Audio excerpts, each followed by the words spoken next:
Magandang araw po sa inyong lahat mga kabuksi at ngayon po muli po nating balikan si Ate Beng, yung pong may dalawang anak na may kapansanan. Ngayon po nandito tayo ngayon sa Sitio Kaluluan dito po sa Concepcion, dito po sa Tarlac at pupuntahan po natin si Ate. Tao po. Hello po kuya. Hello po Ate Beng. Pasok po kayo po. Pwede tumuloy Ate. Opo. Tara po. Hello po. Ito po. Tara po mga kabuksi. Ayan po si Ate Beng tsaka yung mga anak niya. Ate, pwede tumuloy po. Pwede po. Ito po pasok. Hello Ate. Hello. Si anong pangalan kasi ni ano? Tyson po. Si Tyson tsaka si Kobe po. Kobe. Hello po.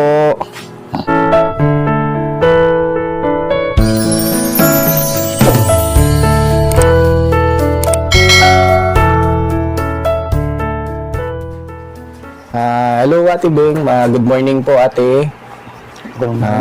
Kamusta po Ate Beng? Ito po, mula po nung nakilala niyo po si Joelson, asawa po ng Diyos, nakakaraos-raos po yung mga bata. Ang asawa ko po kasi ngayon, wala po siyang work. Si Joelson po, may sakit po palang cerebral palsy po. 22 years old na po siya. Si Joelson po, may Down syndrome po, hindi rin nakakalakad po. Mag-4 na taon na po itong anak ko. Dalawa po ang anak kong may kapasanan. Sobrang hirap mo na mag-anak kong may kapasanan.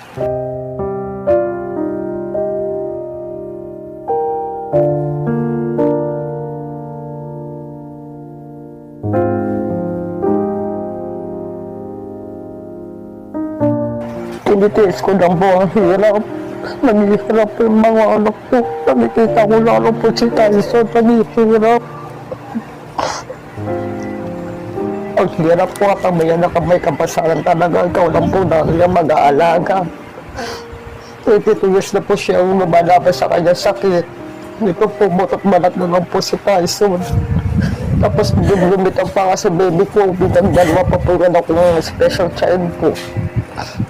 Araw-araw po nakikita po, hirap na po si Tyson sa kalagayan niya. Ito po, lumalaban po yung mga anak po si Tyson po. Mahirap lang po may anak na may cerebral palsy po. Mapakakainin, bubuhatin mo, paliliguan mo, lahat bubuhatin ko lagi. Kapag nakikita ko pa talaga siya, naghihirap na po talaga ang sitwasyon po ni Tyson.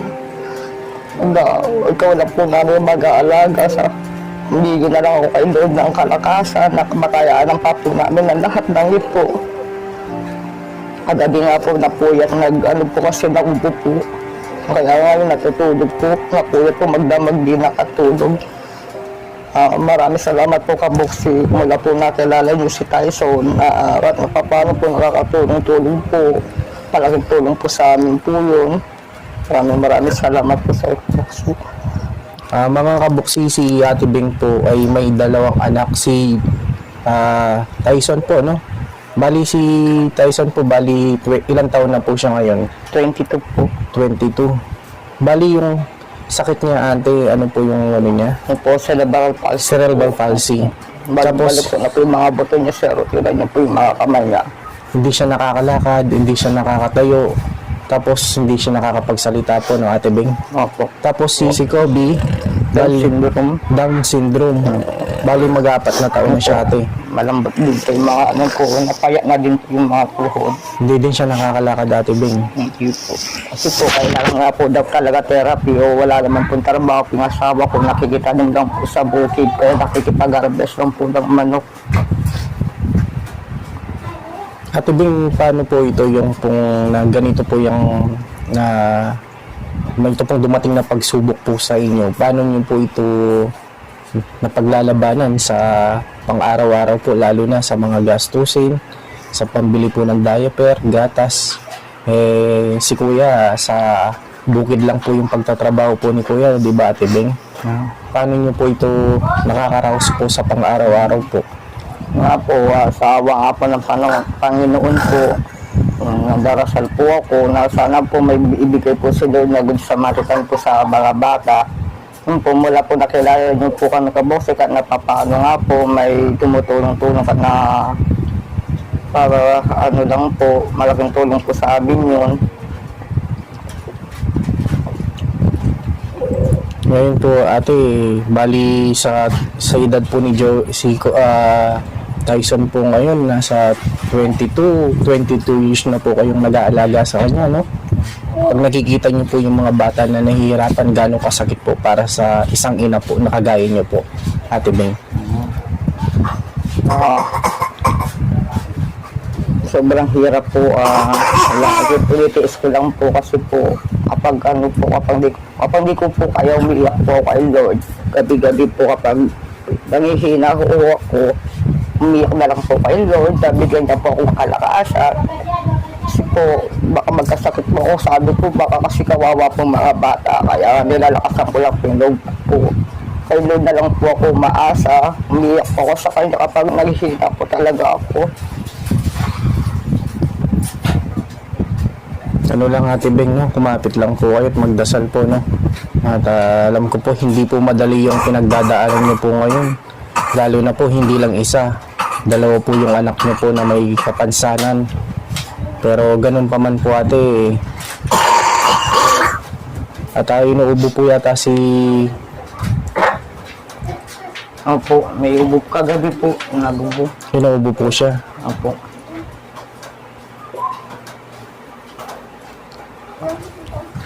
Ngayon Ate Beng, kaya napasyalan po namin kayo. Meron po kaming parang may ano po siya ate, plema po sa lalamunan, no? Yan po.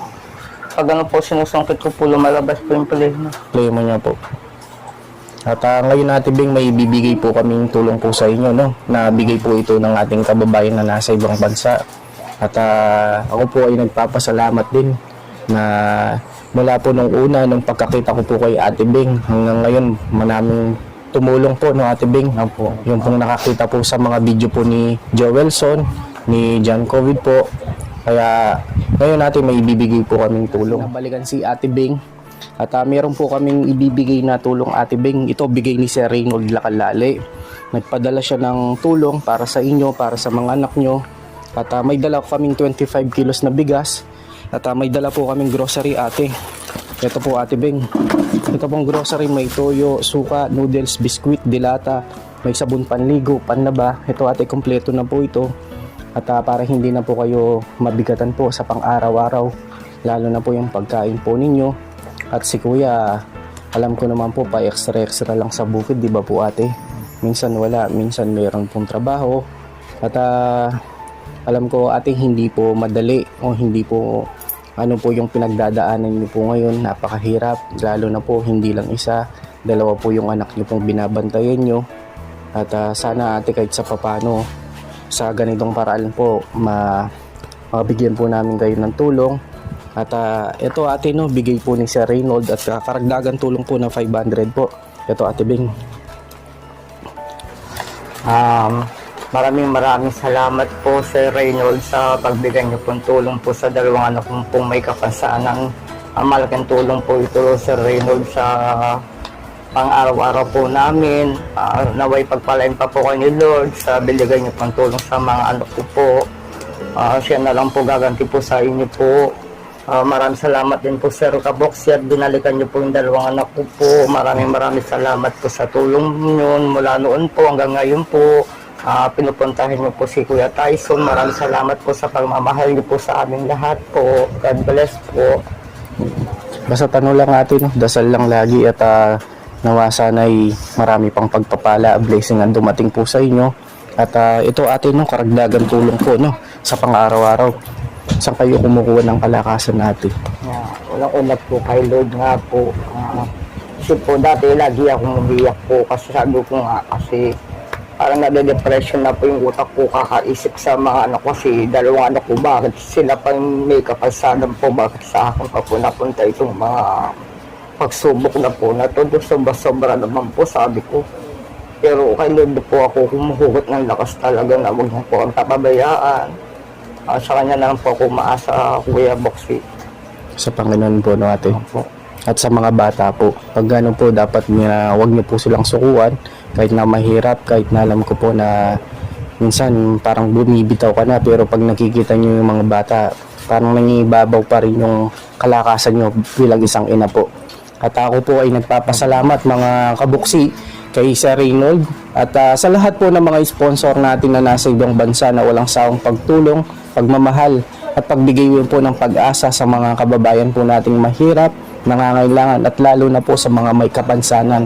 At ito pong layunin po natin ay makatulong o bayanihan, tulong-tulong po tayo. Alam naman po natin minsan po sa mga kababayan po natin na kailangan din po natin silang matulungan. At alam naman po natin na sina Ate Bing, sakto lang po yung kanilang kinikita o yung kanyang mister, lalo na po yung kanyang dalawang anak na may kapansanan. Sa simpleng pagbigay po natin ng tulong ay napakalaking bagay po para sa kanila. At muli Ate Bing, nawa po ay pagpalain pa po kayo at maraming salamat po sa mainit na pagtanggap niyo po sa amin. At hayaan niyo po Ate Bing, idalhalagin po natin sa ating Panginoon na sana marami pa pong pagpapala na dumating po pa sa inyo at lalo na para sa mga bata. At hanggang dito na lang po mga kabuksi, maraming salamat po sa inyong lahat at lagi po kayong mag-ingat, pagpalain po tayo ng Panginoon Diyos. Sige po Ate Bing, sige baby, bye bye. Sige, bye bye. Sige po, bye bye po mga kabuksi, thank you po. Ang lagi niyong kasama, ang laging kaagapay at di ka iiwan. May Buksi TV na lagi kayong tutulungan at damayan. May mabuting puso para sa ating kababayan, handang tumulong para sa inyo. Buksi TV, siya si Buksi TV, taga-Kapas, Tarlac na may mabuting puso, handa na tumulong sa nangangailangan sa kanyang mga kapwa at kahit sino. Dating tricycle driver at ngayon ay naging